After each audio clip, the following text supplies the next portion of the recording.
Welcome back to the course, Multi-Layer Neural Network Training and Testing Implementation.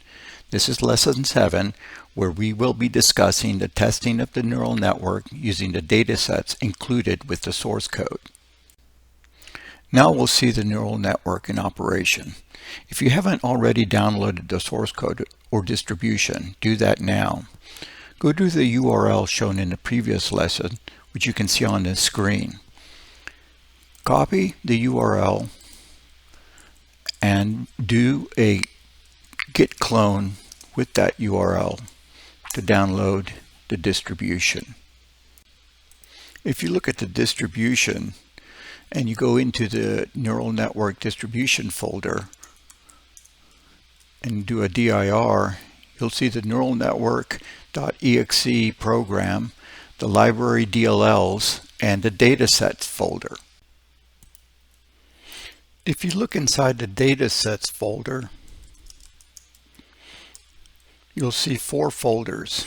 The Iris and Wine folders are the Iris and Wine datasets from the University of California, Irvine Machine Learning Repository. The Succinctly dataset is from the article Neural Networks Using C# Succinctly, and the Funcs dataset is a dataset used for testing arbitrary functions, which was tested using the Sine function. We will now look at the Succinctly dataset. If you look at the Succinctly dataset folder, you'll see 2 files, succinctly.csv and succinctly.json. The succinctly.csv file is the samples data file, and the succinctly.json file is the test setup file for the Succinctly dataset. If you take a look at the CSV file,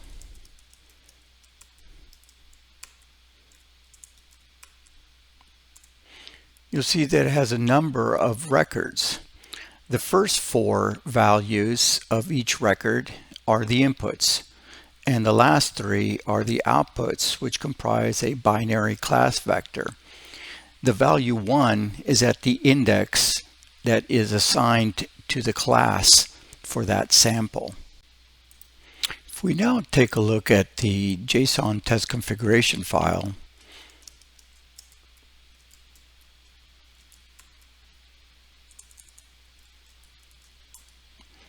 you'll see the keys and values that were explained when we went over the source code. The test configuration file specifies both the structure of the neural network as well as how to generate the samples and how much of the samples to allocate to the training set and to the testing set. So you can see that the number of epochs is set to 1,000, the training rate, the training momentum, the number of inputs in each record, and then the layer configurations, which specifies the structure of the 2 layers and the activation function to use for each, how many outputs, which specifies how many neurons, and the initial weight range, which will be used to randomly set the weight values. Then it also specifies to use the file samples generator, and the file path there is pointing to the .csv samples data file, and then aspects about the data file, in other words, the separator between the values, how many rows and columns to skip, the number of outputs, which we saw before, consisted of the binary class vector. In this data set, the records and samples are already randomized, so there's no need to randomize the records when generating the training and testing sets. You see a training fraction of 0.8, which means that 80% of the records will be allocated to training and 20% will be allocated to the testing set. we can see that the index of max matches user-defined functions implementation is specified, and that actually is implemented in the testfuncs library DLL, which is specified in the assembly paths.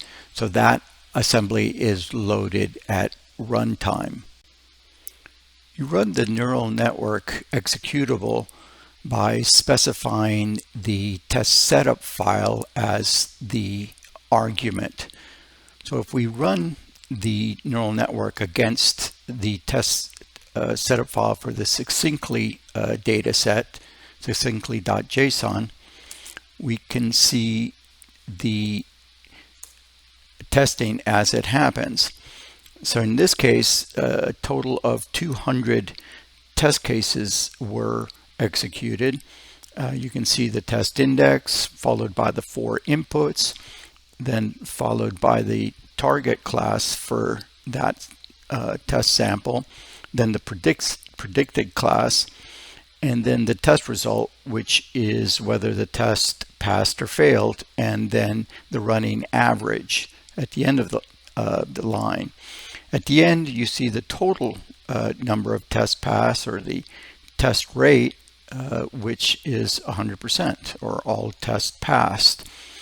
We can run the neural network executable again, and in this case 99% of the tests passed. The difference is because the neural network weights and biases are initialized to a random value, and the random number generator, because we didn't specify a seed in the test setup file, varies each time. So you'll potentially get different results.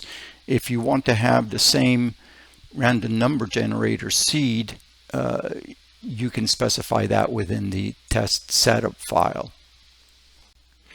We will now look at the Iris dataset. If we take a look at the Iris datasets folder, you'll see that it has a number of files. Most of the files were downloaded from the UCI repository.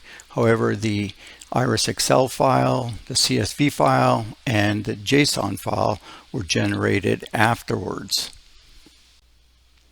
Looking at the Iris Excel file in the Raw tab, you see the values as they were downloaded. You have 4 input values and 1 output value represented as a class label. Now, if we look at the Iris tab, we see that the class labels were converted into binary class vectors, as was discussed previously. The results were downloaded to produce the iris.csv file that was used for training and testing. Looking at the iris.csv file, you'll see that it has a number of records. You see the 4 inputs that we saw previously, and then the 3 outputs, which are a binary class vector. The class label is mapped to the index containing a 1. One thing to note that in this file, the samples are not randomized. Therefore, they will have to be randomized when generating the samples.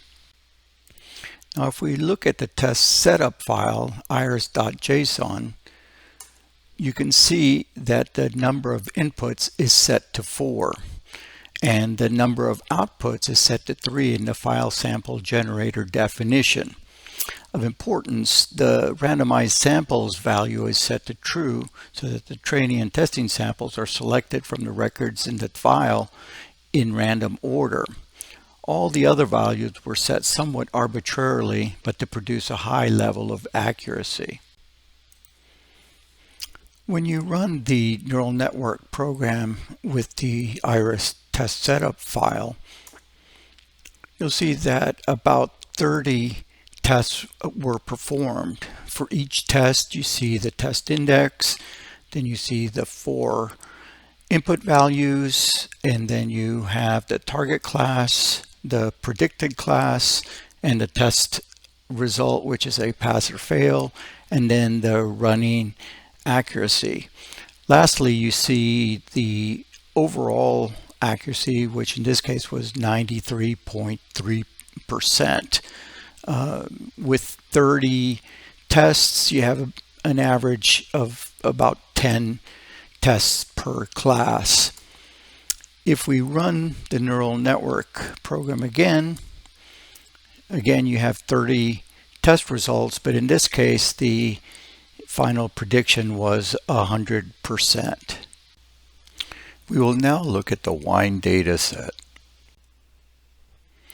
When we print out the contents of the wine datasets folder, you'll see similar files as before.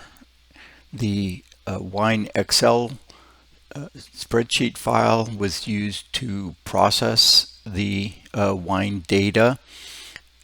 The wine.csv file is the samples file, and the wine.json file is the test setup file. If we take a look at the wine Excel spreadsheet, you can see that the first column of each record is the class number, and then it is followed by 13 values. And you can see that the input values are of different orders of magnitude.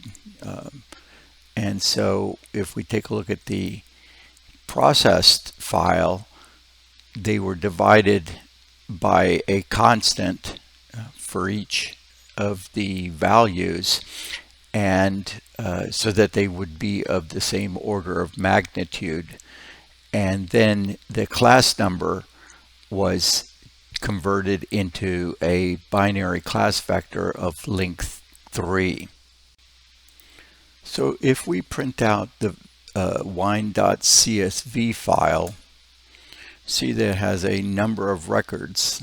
The first 13 values of each record are the preprocessed inputs, and the last 3 values of each record are the binary class vector. As with the Iris datasets, the records of the data file are not randomized. They are grouped in chunks for each class. So they too will have to be randomized when they are separated into the training and testing sets. So when we print out the one.json test setup file, you'll see the typical values that we've seen before. In this case, we see that the number of inputs is 13, have 2 layers. The number of outputs that are specified in the file samples generator definition is set to 3, corresponding to the binary class vector. And we see that the file path is set to wine.csv, which we saw before. The training fraction again is set to 0.8, which means that 80% of the records will be allocated to the training set and 20% to the testing set. And again, we'll be using the index of max matches user-defined functions implementation, again because we're using binary class vector, because this is a classification type problem. Again, that implementation is inside the testfuncs lib.dll file, which is loaded at runtime and specified in the, this test setup file. So if we run the neural network using the wine.json test setup file, you'll see that a total of 36 tests were performed. You see the 13 outputs for each test, followed by the target class, followed by the predicted class, then the test result, whether it was pass or fail, and then the running average. At the end, you see the total test rate, which was 100% successful. If we run the neural network again, we get a test rate of 100%. So all of the tests pass. But we can see, though, that different tests were executed, again, because the records were selected randomly to be either in the training or testing set. So ostensibly, you could get different results. If we run it one more time, this time we see a pass rate of 91.7%. We will now look at the functions dataset. If we look at the contents of the datasets funcs folder, you'll see that it only has one file, which is the test setup file. The reason for this is, unlike the other three datasets, it does not involve a samples data file. For this dataset, the samples are generated by calling a user-defined function that is specified in the test setup file. If we print out the contents of the test setup file sine.json, you'll see that, as usual, it has all the values for specifying the configuration of the neural network. What is different in this test setup file is that it uses the function samples generator instead of the file samples generator in the other three datasets we saw. This type of samples generator requires the specification of the user-defined class implementing the samples generator function interface, which in this case is the abs_error class. Also have to specify the number of records to generate, and then an array of value ranges for the inputs. The test setup file also specifies a training fraction of 0.8, which means that of the given 1,000 samples that will be generated, 800 will be allocated to the training set and 200 will be allocated to the testing set. So when we run the neural network with the sine.json test setup file, you'll see that a total of 200 tests were performed. First value is the test index, then you have the input value, then you have the output value, which is the target, which is the sign of the input value, then you have the predicted value, and then you have the difference between the target and the output. And the last number on each line or each test is the average absolute value of the difference.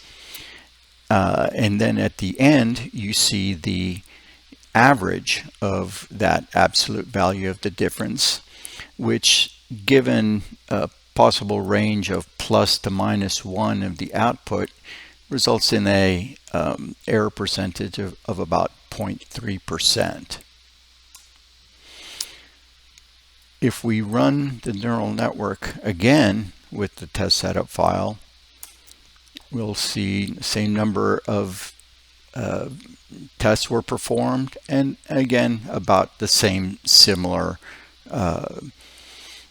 average absolute value. That concludes this lesson, which was testing with all the data sets. In the next lesson, we will have a quick review of the mathematics of neural network training.